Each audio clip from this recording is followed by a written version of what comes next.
सभी को नमस्कार। कहते हैं आप लोग। उम्मीद करता हूँ सभी लोग अच्छे ही होंगे और सुखी होंगे, संपन्न होंगे और जो है प्रसन्न होंगे। फिर मैं आज हाजिर हूँ दूसरा भाग लेकर के, बलि वैष्णदेव भूत यज्ञ पूजन।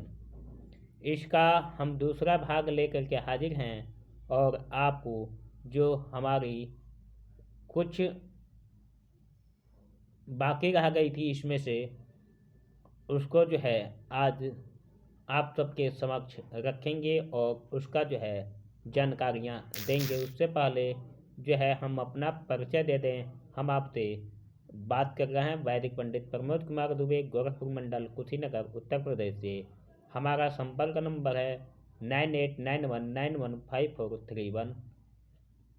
किसी भी तरह का पूजा पाठ, शादी विवाह, श्राद्ध, कर्मकांड, जन्म कुंडली, वास्तुशास्त्र, तंत्र विद्या से जुड़ी कोई भी समस्या है या आप हमसे सहयोग लेना चाहते हैं तो आप हमसे सहयोग ले सकते हैं। और जो है हमारे मोबाइल नंबर पे, हमारे कॉन्टैक्ट नंबर पे आप संपर्क कर सकते हैं। अब चलिए वीडियो की शुरुआत करते हैं। वीडियो को लाइक शेयर जरूर कर लें। जो भी नए व्यूअर्स हैं उनसे रिक्वेस्ट करेंगे कि वीडियो को, चैनल को लाइक शेयर सब्सक्राइब करना न भूलें। पितृयज्ञ में जो है दक्षिण की ओर मुख करके जनेऊ को जो है दाहिने कंधे पर रख करके बाएं घुटना जो है मोड़ लेना चाहिए और जो है मंत्र बोलना चाहिए। ओम पितृभ्य स्वधाभ्य इदम पितृभ्य स्वधा च नमः।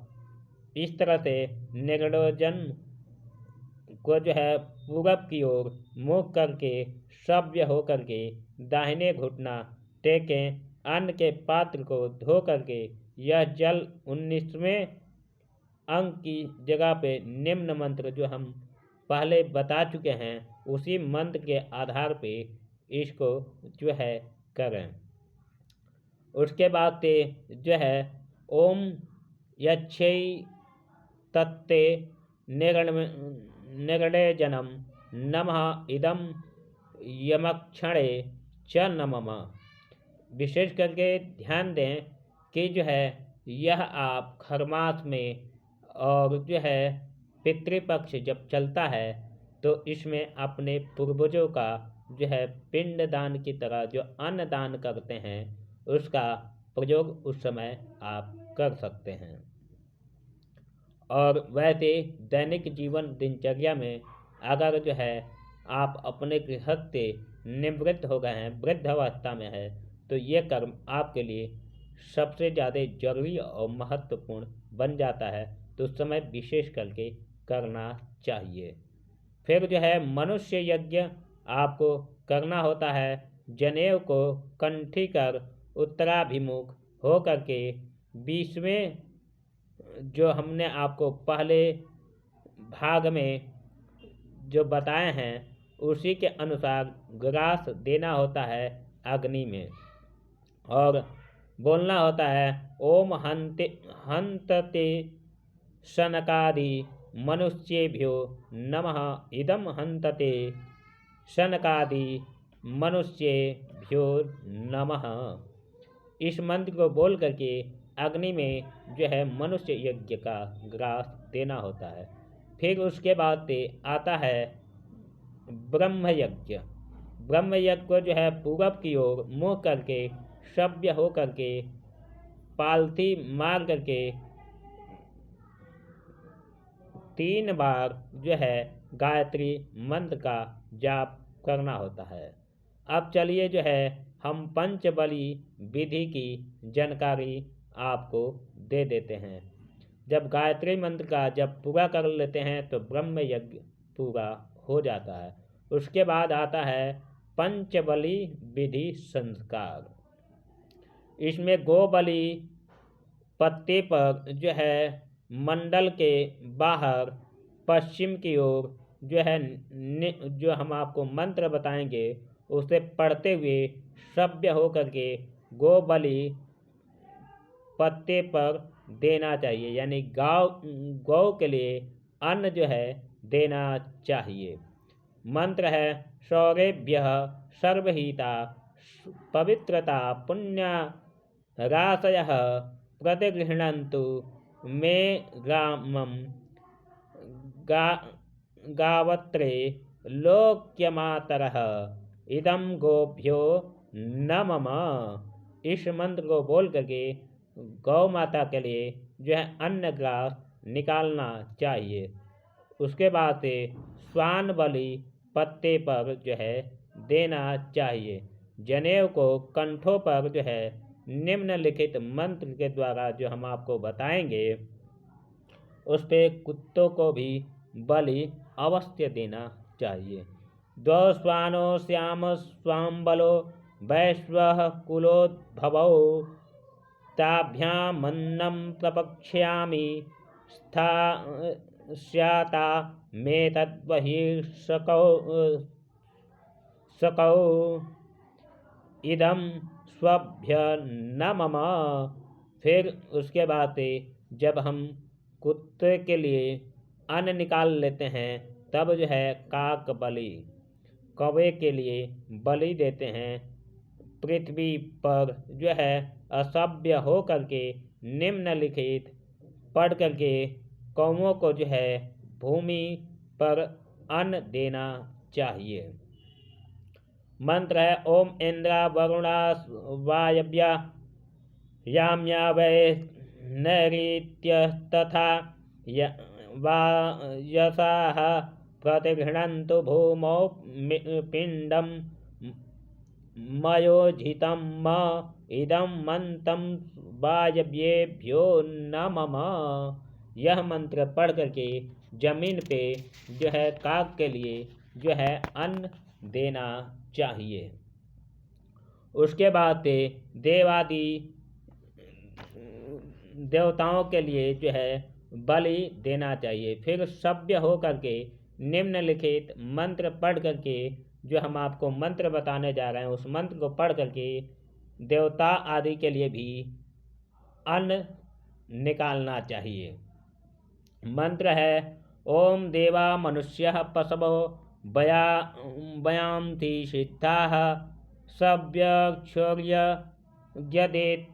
शंका प्रेताः पिशाचा तरवः समस्ता ये अन्नाच्मिच्छन्ति मया प्रदत्त इदं मग्नं देवादिभ्यो न मम। ओम पिपलिकादि बलि पत्ते पर जो है उसी प्रकार निम्नलिखित मंत्र से जो हम आपको जो अभी मंत्र पढ़ करके जो बोले हैं उसी मंत्र को पढ़ करके जो है अन्न देना चाहिए देवताओं को। उसके बाद से पिपली इत्यादि को भी जो है अन्य जीवों का भी बलि देना चाहिए। बलि देना चाहिए मतलब उनके लिए अन्न निकालना चाहिए। मंत्र है पिपलिकाः कीटपतंगुकाद्याः बुभुक्षिताः कर्मनिबन्धबद्धाः तेषां हि तृप्त्यर्थमिदं मया नम्म तेभ्यो विशिष्टं सुखिनो भवन्तु इदं मन्त्रं पिपलिकादिभ्यो न मम। उसके बाद से जो है पशु जो है जीव जंतु जो बचे हुए होते हैं उनके लिए भी जमीन पे अन्न देना चाहिए। उसके बाद से अग्नि का विसर्जन करना चाहिए। विसर्जन करने के लिए जो हम आपको तरीका बता रहे हैं उसी हिसाब से विसर्जन करना चाहिए। इसके बाद हाथ धो करके और आचमन करके जो है भस्म लगाएं। फिर जो है हाथ जोड़ करके अग्नि देवता को प्रणाम करें और जो हम आपको मंत्र अभी पढ़ करके बताएंगे उसके द्वारा विसर्जन अग्नि देव को करना चाहिए। गच्छ गच्छ सुरश्रेष्ठ स्वस्थाने परमेश्वरः यत्र ब्रह्मादयो देवास्तत्र गच्छ हुतासनः। न्यूतान पूर्ति अब जो है न्यूतान पूर्ति के लिए भगवान से प्रार्थना करना चाहिए। प्रमादाता कुर्वतां कर्मे प्रच वेताधरेषु यत स्मरणादेव तद् विष्णोः सम्पूर्णस्यादिति श्रुतिः यश स्मृत्वा च नामोक्त्याः तपो यज्ञक्रियादिषु न्यूनं सम्पूर्णातां याति सद्यो वंदे नमच्युतम। उसके बाद से जो है अब पवित्री खोल करके रख दें और इस वैष्णदेव कर्म को जो है भगवान को समर्पित कर देना चाहिए और बोलना चाहिए अनेन वैष्णदेवेन कर्मणा श्रेयज्ञ स्वरूप परमेश्वरः प्रियंताम। ओम तद ब्रह्मांड परमस्तु। विष्णवे नमः, विष्णवे नमः, विष्णवे नमः। इस तरह से वैश्य बलि यज्ञ जो है समाप्त हो जाता है। और ख़ास तौर से इसका जो है उदाहरण के तौर पे जब आप श्राद्ध करते हैं उस समय इसको भली भांति जो है इंसान को करना चाहिए। हर मनुष्य को, जो भी मनुष्य हैं इस पृथ्वी पे, उनको जो है जैसे मान लीजिए आपके घर में किसी का डेट हो गया तो 10 दिन 16 दिन पे जो श्राद्ध होते हैं उसमें इसका विधिवत जो है इस नियम का पालन करना चाहिए। क्योंकि जो है लोगों का मत है और हमारे ऋषि मुनियों का मत है कि जो है जो आत्मा शरीर से निकलती है वो जो है गौ, आपका पशु, पक्षी, जानवर किसी रूप में भी जन्म ले सकते हैं। तो अपना एक कर्ज उतारने के लिए जो है इस सारे नियमों का पालन किया जाता है कि हम अपने मानसिक शारीरिक कर्म के द्वारा इसको कर के हम अपने कर्मों से मुक्ति पाना चाहते हैं। इसलिए इस कर्म का हम नियम का पालन करते हैं। विशेष तौर से ध्यान दें कि यहाँ हर चीज़ आपके लिए एक नई जो है धारा के तरफ आगे बढ़ाती है। जब आप अपने पुराने कर्मों से संपन्न हो जाते हैं और निवृत्त होकर के निकलते हैं तभी आप नए कर्म की शुरुआत करते हैं। बहुत सारे ऐसे व्यक्ति हैं और बहुत सारे ऐसे लोग हैं जो कि आज के डेट में धीरे धीरे अपने दिनचर्या और अपने कर्म से इस प्रकार विमुख होते जा रहे हैं जो कि उनको उनकी दशा उन्हें धरातल में लेते जा रही है। फिर भी उनको समझ में नहीं आता है और इस चीज़ को नहीं कर पा रहे हैं, जिसके वजह से काफ़ी संकटों और काफ़ी मुसीबतों का सामना करते रहते हैं। फिर भी उनको चेतना नहीं आती है कि हमारे साथ ऐसा क्यों होता है। तो जो है अगर आप अपने कर्म और कर्मण्यता को छोड़ देंगे तो आपके जीवन में मुसीबत आएगी ही आएगी। इसलिए जो है हर मानव को जरूरी है कि जो है नित्य कर्म जो अपना सिद्धांत है और जो नियम है उसको विधि पूर्वक करना चाहिए। आज आप किसी के लिए किसी का कर्म बन करके किसी का भी उद्धार करते हैं तो कल जो है वो आपका भविष्य बनता है। उदाहरण के तौर पे अगर देख लें तो अगर आपके घर में बच्चा है तो आप उस बच्चे के लिए, अपने बच्चे के लिए सारा जीवन और सारा संघर्ष समर्पित कर देता है ताकि हमारा बच्चा भविष्य में आगे बढ़ करके जो है आगे बढ़े और आपके लिए कुछ अच्छा करे और आपकी जो है बागडोर को संभालते हुए आपके जीवन का पतवार बने। लेकिन आपके अपने कर्म का फल जो है आपको इस प्रकार कर देता है कि बहुत से ऐसे जो है बच्चे अपने माँ बाप को छोड़ करके अपना अलग रास्ते अपना लेते हैं और जो है उनके माँ बाप एक जगह भटकने पे विवश हो जाते हैं जो कि दर दर भटक करके ठोकरें खाते रहते हैं। तो ये आपके अपने कर्म का और आपके अपने कर्मानुसार जो किया गया कार्य होता है उसी का फल होता है और उसी का असर होता है कि जो है आप अपने आप को एक समय अकेला महसूस कर पाते हैं।